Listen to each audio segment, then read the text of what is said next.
We're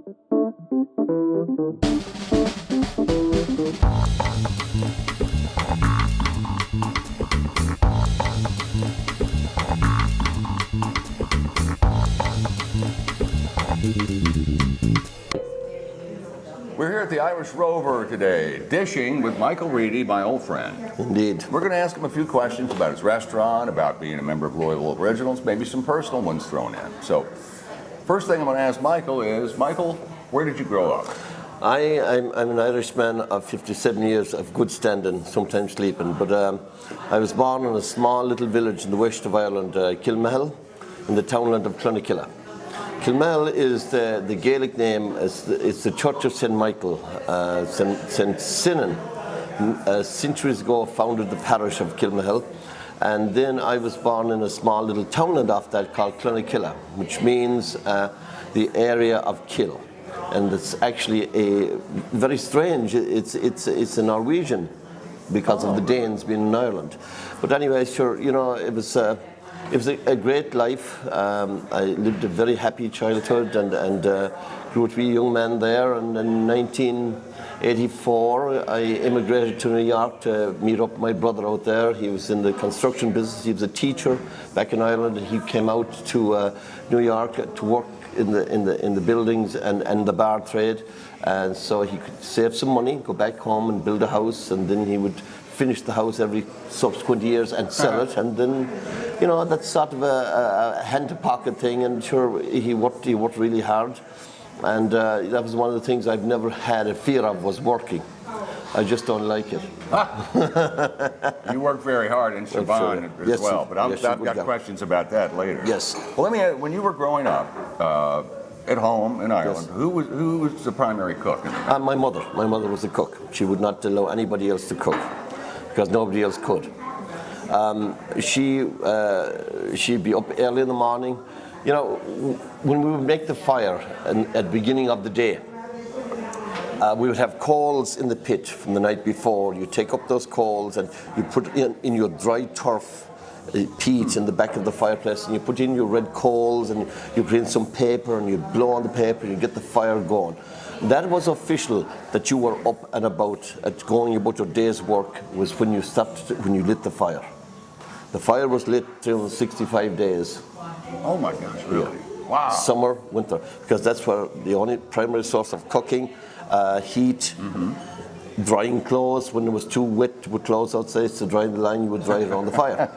So it was also the centerpiece of an Irish country house, because that was where people gathered to talk and to chat and to play cards and to socialize. So that just shows right there why you're so eloquent and good at chatting it up. Well, that's for sure, because we always knew a person that wasn't very good at this, because we always reckoned that they had a very bad fire when they were growing up. Well, what is your favorite childhood culinary memory? You know, my mother used to do some really fantastic pork chops. We grew all our own beef and chicken and pork on the farm. We had a small farm by American standards. We had only about 65 to 70 acres. But of course, if you worked on that farm, you would swear it was 70,000 acres. My father would have us out cutting hay, digging turf, sowing potatoes, digging potatoes. Oh my God, I didn't know. I knew every season of the year by what was put on the plate. So literally, we were farm to table before farm to table became, I suppose, a brand. Yeah, right. You know. Right. So, you know, I mean, we grew everything. We grew lettuces. We milked cows. We had cream. We made our own butter. We cut corn. We milled the corn. We made our own bread. We did all those things, and we took it as natural as taking the next breath.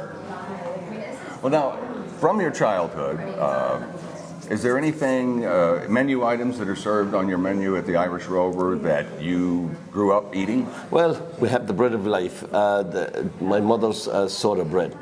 That's the recipe we use here.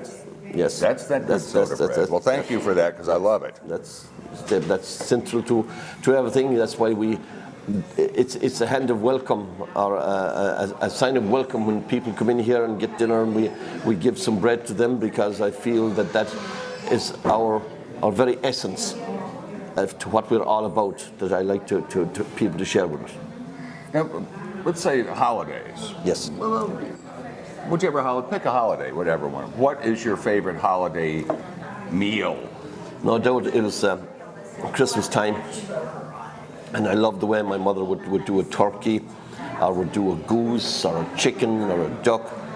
It used to be very, very funny when my mother would walk through flocks of the geese and the chickens and the hens and the turkeys and the ducks and what have you, and they'd all follow her because they knew she was the one that fed them, right? But every so often, she'd be walking along and she'd reach down and grab a duck by the neck, take him up and feel and see how he was coming along, and then she'd nod her head and she would kill him on the spot. Just break his neck. And then pluck him and put him into boiling hot water to get the feathers off. Pluck it, yes. And the funniest thing was, for about a week or so later, the hens and the chickens and the ducks used to give her a wide berth. Things wasn't good, you know. That Charlie woman's bad news, you know.